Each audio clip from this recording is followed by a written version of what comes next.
Hello mga motorista, today andito tayo sa side ng daan and papakita ko sa inyo yung aming Ford Ranger 2015 model year na to. Tingnan natin kung ano yung updates, no? Bigyan ko kayo ng updates when it comes to the maintenance and service nitong Ford Ranger namin. And i-answer natin yung question, sirain nga ba yung ating Ford Ranger? If you're interested, let's start this video. Now, I want to first take a look at the design of the Ford Ranger. Now, this is, I think, one of the best designs na ginawa ni Ford sa ating updated Ranger T7 mga motorista. And what I do like is that small headlight. No? I really like the small headlight and it has that parang macho look dun sa ilalim ng grille. And meron pa din tayong front parking sensors and gumagana pa din siya. Now, if you take a look at the headlight, as you can see, this model, no, itong model year na to, hindi pa siya naka-LED. So this is halogen. And ito is halogen. And yung high ito and then yung low niya ito. You have your turn signal lights here. Incandescent pa siya. And also for the fog light, incandescent din siya. So madumi yung kuko natin kasi nag-brake cleaning tayo kanina. So kaya gusto ipakita sa inyo yung mga nagawa ko na dito sa aming Ranger. So now yung in-upgrade namin dito is naka-LED na yung ating low beam and also the fog light. And mas maliwanag pa siya sa HID ng Honda CR-V ko. So which is nice, no? Yung ginawa ko sa aming Ranger mga motorista is nilinis ko yung ating mga coils here. So nag-spray lang ako ng cleaner. And then sisprayhan ko lang kasi mahirap. Kailangan tanggalin yung bumper. Ayaw nang tanggalin yung bumper. But importante yan para malamig yung aircon natin. Yung condenser andito kasi. And yung intercooler andito din. Now moving on to the side, may mga bangga-bangga dito. So ayan. So may mga dent, hindi pa namin napapaayos. But it's okay. Physical lang naman yung damage na wala namang nangyari internally sa ating Ranger. Now, we have the badge here, 2.2 6-speed automatic. And meron pa ding sticker, hindi pa din siya natanggal, no? So naglagay lang kami ng mga sticker dito, no? Yung dad ko naglagay siya. Ito din. Okay. So if you take a look at the back portion, naka-drum brake siya. So nag-servicing ako kanina. So napaka-dumi na niya, no? Hindi ko na na-videohan pero sobrang dumi niya. So kakalinis ko lang nito. And as you might have noticed, no, hindi na ganun kaitim yung kasi hindi na nalinisan yung ilalim na part. Naka-bed liner pa rin siya. And as you can see, meron siyang mga brown stuff na naipon, no, sa depende kasi sa pwesto mo mga motorista, no. Usually yung tubig andyan lang siya nagsisit kaya nagba-brown siya. So yan, kailangan patulinisin. As you can see, meron tayong reverse camera for the wild track ng 2015 and then 4 na sensors pa rin. So if you ask me, maganda pa din yung features nito. Even though na around 6 to 7 years old na yung aming sasakyan. Meron siyang high mount stoplight doon and bulb type pa rin yung ating mga brake lights and reverse as well as. So nagpalit na kami ng tires. So yung tires na ng aming yung tires na namin is Geolander Yokohama na siya, all terrain. Yung gandahan lang niya is tahimik siya, hindi siya maingay. Okay, so ayan, that's the tires. And then also sa brakes naman, napalitan na din namin to, although hindi na yung original na Ford na brakes kasi dollars mga motorista yung brakes ng Ford. So around 12k yata yung mga brake pads lang. And meron ka naman bibili na Bendix na brand, which is I think decent stopping power na din. Hindi siya ganun kaganda as with the stock one, pero okay na din siya, no? It serves the purpose. Kapit naman yung brakes. So buksan natin yung hood, tignan natin yung engine. Pero I just want to give an update, no, for 2023. Now, another thing that I really like sa version na to ng Ranger is mga motorista, meron siyang hood struts, no. Unfortunately, tinanggal na ni Ford yung mga hood strut for the current model years. Pwede siguro magpalagay pero aftermarket na siya. So si Hilux naman is meron silang hood strut just like this one. Okay, so yung engine na to is a 2.2 liter, no? 4-cylinder direct injection turbocharged Duratorq TDCi from Ford. And throughout the years hindi pa siya nagka-problema because talagang nag-preventive maintenance kami dito sa aming sasakyan. So nung around 70,000 kilometers nagpa EGR cleaning na kami. So aside sa EGR cleaning which is yung yung dun sa likod, nililinisan ko talaga din yung ating throttle body, yung ating turbo, nalinisan na din siya. So kaya maganda yung takbo niya. And mga motorista, yung air filter kailangan yung palaging palitan kasi kung hindi nyo papalitan, hindi maganda yung performance ng inyong engine. Kasi syempre dito sa Pilipinas na, to tell you honestly, dusty talaga dito. So kailangan nyo tanggalin to, linisin from time to time. Huwag nyo nang hintayin na next service nyo pa or next change oil nyo pa papalitan to. Kailangan nyo tanggalin to. Mag kayo mga motorista, no, lang yung parang compressed air lang. Kailangan nyo siyang linisin. And nilinis ko na din yung ating mass airflow sensor din.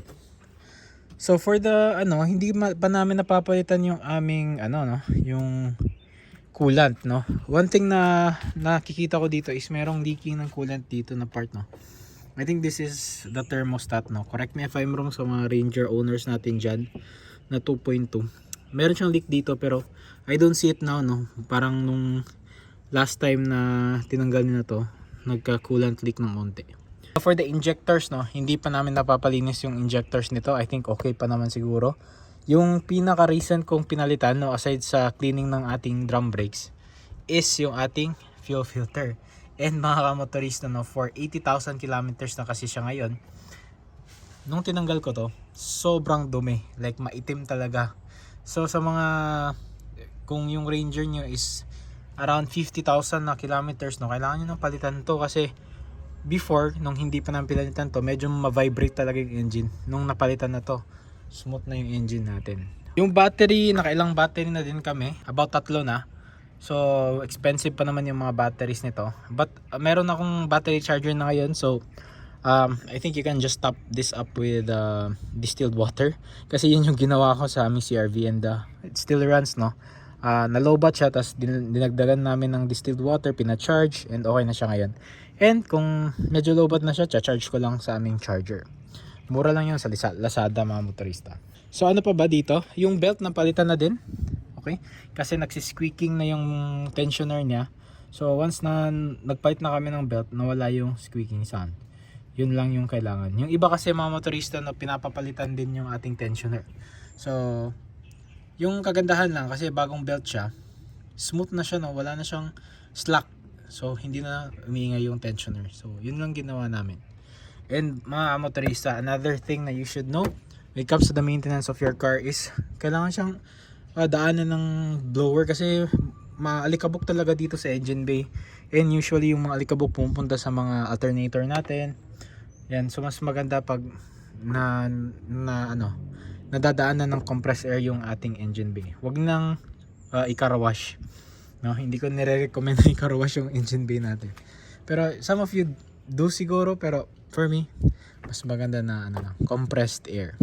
So yung power nito, when it was new, is around 160 PS and then 385 Nm of torque, which was the best in class, no. But now, mas marami pang mga SUV and pickup trucks na mas malaki yung power nito. But I do still like this engine. It is still quite potent, especially kapag tama yung maintenance niya. Very reliable engine. Proven na, 2015. Maganda pa siya until today. So, dito tayo sa loob ng ating Ford Ranger and wear and tear, mga motorista, as you can see here. Because sa ating mga kamay, medyo shiny na yung ating steering wheel. But overall, it's still very durable yung ating plastics dito, no. Yung leather niya hindi pa na damage. Ayan, maganda pa din yung stitching natin. Although one thing na hindi ko mag-gets kung paano ito ayusin is yung magalaw na rear view mirror. Now, another thing, yan, medyo mahina na yung ating mga dome lights. Dito din, okay pa din siya, walang problema. Parking sensors gumagana pa din, traction control, wala pang error, no? Meron akong scanner yung pang Ford, and yung karaniwang issue ng Ford Ranger is sa ganitong mileage, no, is yung mga glow plug niya nagsi-circuit open na siya or hindi na siya umiinit masyado. So yung Ranger namin, yung glow plug nito, meron ng 3 ata yung busted na glow plug na siguro, basing on the scanner, no. till starts, no, without any problems. And sarado natin. Another thing na napalitan namin is ito mga motorista, naputol yung original nito. Pinalitan namin, unfortunately na nabasag yung ilaw dito for the dome lighting or for the ambient lighting pala. Start natin. So hindi pa din nasisira yung ating mga LEDs for the display. So okay pa yung mga display natin. Start natin. So one thing din na notice ko, since matagal na yung ating Ranger, may mga things na nagra-rattle na dito sa ating mga dito sa likod, dito sa harap, no? Medyo may mga loose items na. Yung hindi pa namin napagawa dito is yung aircon, hindi pa namin napapalinisan. Pinapalitan na namin yung filter. And last time is yung ginawa ko is nag-spray ko ng mga foam solution dito, and yung nangyari is parang hindi na siya nag-on yung ating compressor. So yung after na na-dry siya, bumalik na din yung lamig. So ayun, wala namang problema. Now one thing I can say sa infotainment system na to is maganda yung sound system niya, but yung ating interface very laggy, no. Kung meron akong option na palitan to ng Sync 3, kung pwede, no, papalitan ko to. But as of now, yun yung meron sa ating sasakyan, and okay naman siya. It serves the purpose, although hindi siya ganoon ka-responsive as say the Sync 3 infotainment system. Merong updated version nito na naka-Sync 3 na. Ngayon Sync 4A na for the all new Ford Ranger models. Now yung ating mga buttons here, hindi pa rin siya nag-fade, no? Maganda yung pagkagawa ni Ford dito. And then I really like the volume and tuning knobs. Responsive, tactile pa rin siya. Meron pa tong CD dito na lalagyan, but wala nang gumagamit. Yan, meron pa ata tong CD. Diba? So yeah. Sa ilalim meron tong USB port, and yung transmission niya wala pa ding issue, no. Ayan. So responsive pa din siya, maganda pa din yung hatak ng ating Ford Ranger. So park, reverse, neutral drive, and meron siyang sport mode. Then yung gusto ko sa version na to is hindi na siya hydraulic. Naka electronic power steering na siya. That's why napakagaan ng ating pagliko nito.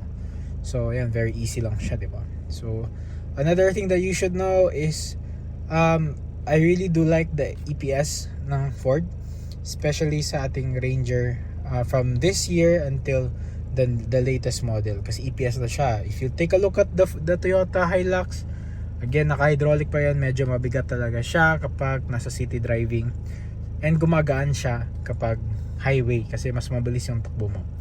But I really do like EPS kasi variable yung ating resistance ng steering wheel. So kung city, magaan siya, and then kung highway, medyo stiff siya para kontrolado mo talaga yung sasakyan. So ayan mga motorista, no, Happy New Year sa inyong lahat. And sad to say, hindi pa ako nakakapag-upload ng bagong video kasi meron akong sakit ngayon. And sirain nga ba si Ford? No, kapag alam mo mag-maintain ng sasakyan and alam mo kung kailan siya papalitan. Huwag nyong hayaan na sa kanya napalitan kapag pumapalya na yung engine, and also huwag nyo nang hintayin yung mga nakalagay sa booklet, no. I suggest 2 times a year magpapa-change oil kayo, and also check your airbox, no. Yung daanan ng hangin, kung malikabok na siya, check your throttle body. Ako na ang mismong naglilinis ng mga brakes, so that saved me a lot of money kasi ako na yung gumagawa. So yeah, that's it. Maraming salamat, and I'll see you on the next episode mga motorista. Bye bye.